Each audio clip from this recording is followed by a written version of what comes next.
Hey, I'm Iain Lobb. I make Flash games. I'm going to give you some tips for making Flash games, but hopefully you can apply them to whatever it is you do.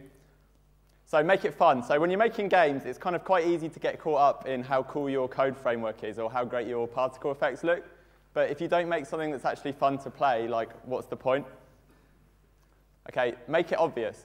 So if you need an instruction screen on your game, you've already kind of failed, because it's much better to talk to the player through the language of games.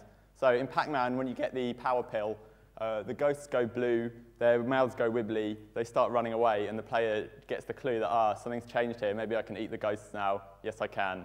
No instructions needed.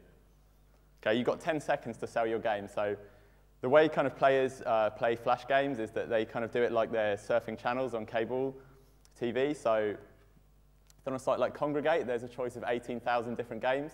So, you don't want to bore them with a lengthy intro, tutorials at the start, too many menus to get into it, cut scenes, just get straight into the game.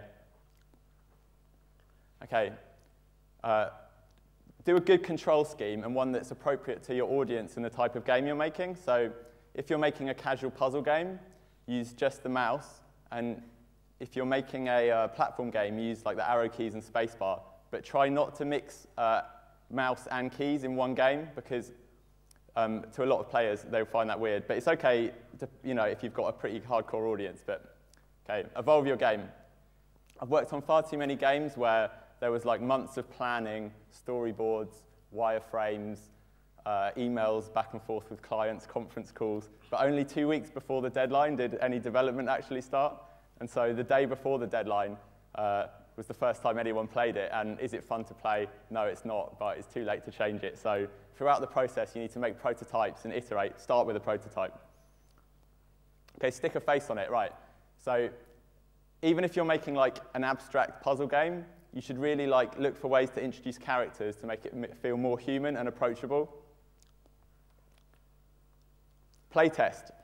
So while you've still got time to actually make changes, put your game in front of real players. What you'll probably find is that if you thought you had intuitive controls, the players are going to be mashing the keyboard, not knowing what to do. And if you thought your game was way too easy, that's probably just because you've played it so many times, and to a new player, it might actually be really difficult. Okay, respect the medium. Right, don't just make games with Flash, make games for Flash. So kind of appreciate the uniqueness of Flash as a platform.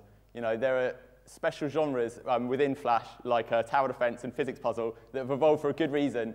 So don't copy other games, but work out what makes them successful. This is my blog. This is my hair. Come and find me in the conference. I've got Google Analytics, so I'll know if you visit it. Thanks.